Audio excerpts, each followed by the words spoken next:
प्रदेश में शिक्षा और सामाजिक सशक्तिकरण के क्षेत्र में अपनी अलग पहचान बना चुकी संस्था मोस्ट यहां आज समाज के उन वर्गों की उम्मीद बन चुकी है जो लंबे समय से शिक्षा से वंचित रहे। इस संस्था को बनाने में अहम किरदार निभाने वाले शामला निषाद से हमारे संवाददाता रजा अब्बास ने बातचीत की। देखिए।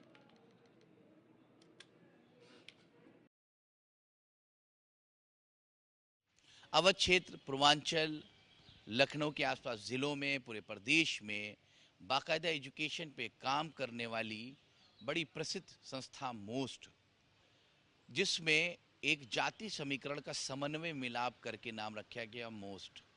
एम जो स्टैंड कर रहा है माइनॉरिटी, ओ स्टैंड कर रहा है ओबीसी, और बाकायदा एस स्टैंड कर रहा है एसएसटी, और टी स्टैंड कर रहा है ट्राइबल।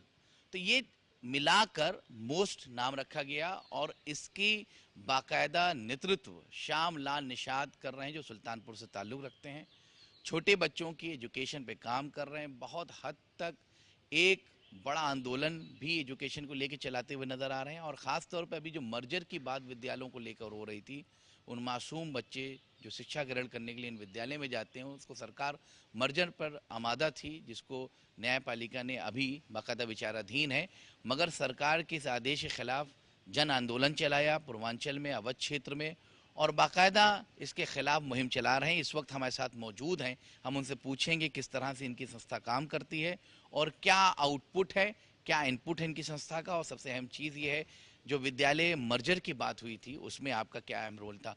शामलाल निषाद जी, ये बताइए कि ये जो मोस्ट संस्था है, पहले तो इसको एक शॉर्ट में बताइए, क्या उचित आपको लगा कि ये संस्था बननी चाहिए। बहुत बहुत धन्यवाद आपको। आप हम जैसे नाचीज़ को आप कवर कर रहे हैं, सुन रहे हैं। मोस्ट, चूँकि मैं इंटर कॉलेज में टीचर हूँ और इंटर कॉलेज में जो बच्चे प्राइमरी और सरकारी स्कूल से जाते हैं वहीं जाते हैं। तो मैंने देखा कि 9th में बच्चे चले आए, कक्का की पहाड़ा गिनती उनको आता नहीं, और 9th में आए उनको गुणनखंड ट्रांसलेशन हम लोग, तो साल 6 महीने के बाद वो पढ़ाई से हट जाते हैं। तो जबकि उनको ये दोस्त देते विद्या इनको है नहीं, भाग्य नहीं, ऐसा नहीं। तो हमको लगा कि विधवा विलाप करने के बजाय हम गाँव अगर हम इनको, अच्छा चूंकि दोष उनका नहीं है, जैसे हम लोग दोष देते हैं बच्चों का, लेकिन दोष बच्चों को बिल्कुल नहीं, चूंकि उनको पता ही नहीं शिक्षा का महत्व। जब शिक्षा का महत्व नहीं पता है, उनका ही नहीं, उनके माँ बाप को भी शिक्षा का महत्व नहीं पता है। तो जब हम, भाई सबसे बड़ा दोषी इसके हम लोग हैं, पढ़े लिखे लोग हैं, कि हम अनपढ़ लोगों को जो ना समझ है शिक्षा के महत्व से अनभिज्ञ हैं, तो हम वहाँ जाते हैं गाँव शिक्षा का महत्व बताते हैं। और शिक्षा का महत्व बताने के साथ साथ हमें बताते हैं कि आज अगर आपके साथ तरक्की होगी, उन्नति होगी, आपके पिछड़ेपन में सुधार होगा, आपकी गरीबी का निवारण अगर होगा, तो कोई नेता नहीं कर सकता, कोई चमत्कार नहीं कर सकता, वो सिर्फ शिक्षा कर सकती है। मतलब शिक्षा में वो चमत्कार है जो कर सकता है। तो इसके लिए आप तो उसको एक्सेप्ट करते हैं लोग, हाँ भाई शिक्षा में हो सकता है। तो हम कहते हैं शिक्षा से हो सकता है, तो जो पैसा आप इधर उधर बर्बाद कर रहे हो, गांव के लोग निःशुल्क पाठशालाएं चलवाओ, बच्चों को कक्का की ABCD बताओ, इनको एक बार ट्रैक पे सही ले आओ, या अपना दौड़ उस पर काम करें। ये काम हम गाँव कर ही रहे हैं, और ख़ास करके जो शोषित पीड़ित है उनकी मदद भी करते हैं। ये बताइए कि जो आप ये बाकायदा मुहिम चला रहे हो, वर्क कर रहे हो, तो कितना आउटपुट आपको नजर आया इस संस्था में? क्या लोग जुड़ रहे हैं, आपकी बातें सुन रहे हैं? जी बिल्कुल, बहुत अच्छा। गांव निःशुल्क पाठशालाओं से, खास करके जब स्कूल एकदम बंद थे कोरोना के समय में, हालांकि उस समय हमको ये काम नहीं करना चाहिए था, लेकिन लोग आग कह रहे थे भाई कम से कम स्कूल बंद है तो आप कोचिंगें चलती रहे, दूसरी पाठशाला चलती रहे, बच्चों की आदत छूट जाएगी, छूट जाए। तो उसमें काफ़ी कुछ हम लोगों ने संभाला, कई जिलों में जो है इस तरह काम किया। लेकिन सबसे बड़ा दुख मुझे तब हुआ जब मैंने देखा कि ऐसा आदेश आए कि गांव में जो है पाठशालाएं बंद कर दी जाएं। मैं यही सवाल पूछ रहा हूँ। अभी मर्जर की जो बात उत्तर प्रदेश शासन ने फैसला लिया है, कोर्ट में अभी विचाराधीन है, तो आपको क्या लग रहा है ये मर्जर की एकाएक जो फैसला लिया है यूपी गवर्नमेंट ने, ये सही है? बिल्कुल गलत है। ये पिछड़ों के साथ, जो गरीब हैं, पिछड़े हैं, उनके साथ सरस नाइंसाफ़ी है। और हमारा तो ये मानना है, जो हमने उस पर रिसर्च किया, शोध किया, तो मुझे लगा कि सरकार ये चाहती है कि जो पिछड़ा वर्ग है, जो गरीब वर्ग है, ये सिर्फ लेबर बन के रह जाए। चूँकि शिक्षा से वंचित कर दो इनको, स्कूल जाएंगे नहीं, लेबर बन के रह जाएंगे। हाँ, अब जो है, जो थोड़ा संपन्न लोग हैं, जो पढ़े लिखे, जो मतलब हाई लेवल के लोग हैं, उनके लिए कॉन्वेंट है, लेकिन गरीब बच्चों के लिए कॉन्वेंट नहीं है। पिछड़ों के लिए, जो शोषित गरीब आदमी है, कहीं ना कहीं इस आदेश से दलित वर्ग और अति पिछड़ा वर्ग जो सबसे ज़्यादा जो है पीड़ित होगा अगर इस तरह का फैसला हो गया। जी, गरीब आदमी जो है सबसे ज़्यादा पीड़ित, पिछड़ा गरीब आदमी है। और वो अभी स्कूल बंद कर दिया गया, 1 किलोमीटर पे लोग जाते थे, 5 किलोमीटर कर दिया गया। बच्चों को उनको पता ही नहीं है, उनको दूध और चूने का फर्क नहीं पता। उनको पता बहाना मिल गया कि भाई स्कूल दूर हो गया, हम नहीं जाएंगे। लेकिन उसका जब तक वो समझेंगे शिक्षा का महत्व, तब तक तो उनका उम्र बीत जाएगा।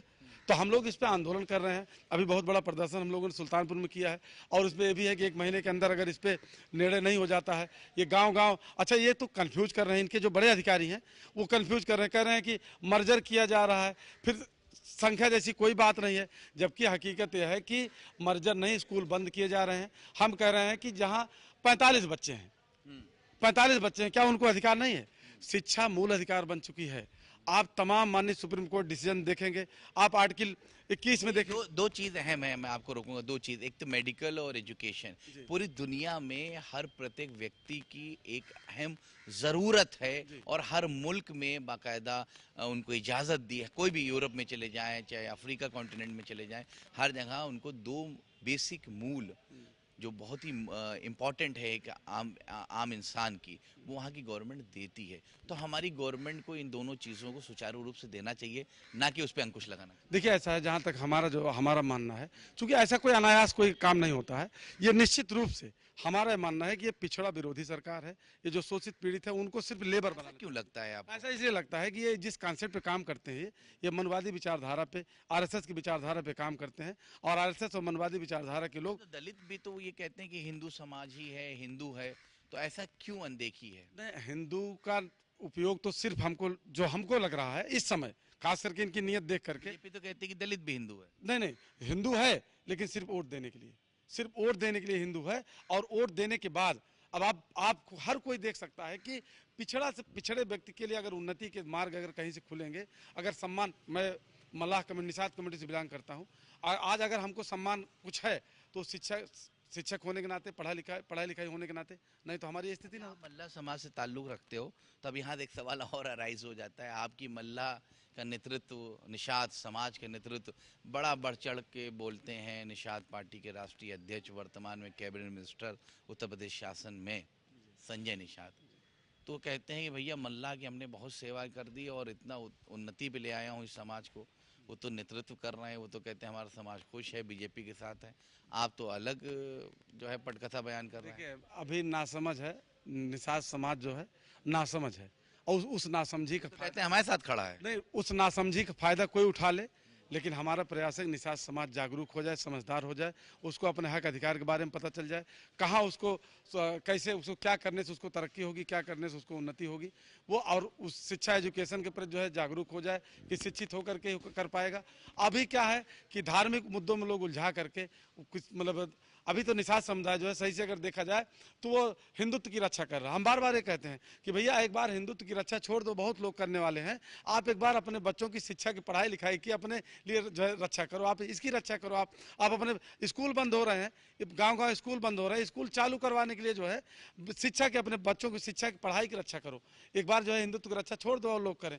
लेकिन अब ना समझे उसको समझदार हम बनाएंगे, और जब तक हम पूर्वांचल में, पूरे प्रदेश में, पूरे देश में निषादों को, पिछड़ों को समझदार मनवादी विचारधारा से, हिंदुत्व की विचारधारा